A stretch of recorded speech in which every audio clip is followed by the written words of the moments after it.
একটা সিনেমা বানাতে হবে, বুঝলি? সিনেমা মানে চিত্র, লাইটস, ক্যামেরা, অ্যাকশন। কিন্তু বানাবোটা, কিন্তু তার আগে বল তোর হিরোটাকে। আরে ছাড় তো তোর হিরো, হিরোইনটাকে। তোদের না মানুষ করতে পারলাম না। 3 সাল ফিল্ম স্কুল পর সিনেমা বানানো বললেই তো হলো না, টাকা লাগে। বাজেটটা ভাবতে হবে। ভাবতে তো হবেই। কোনো আইডিয়া? অনেক বাজেট বেরিয়ে যাবে। কত লাগতে পারে? 1-1.5 লাখ। 3 লাখ কোথায় পাবো? সেটাই হচ্ছে কথা। এত টাকা দিয়ে সিনেমা? ভাব ভাব, কিছু একটা ভাব। কি করা যায় বলতো? কি করি বলতো? চুরি করা যেতে পারে। চুরি?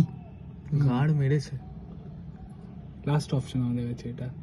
কিন্তু কোথায় চুরি করব? কোথায়? নিজেদের বাড়িতে।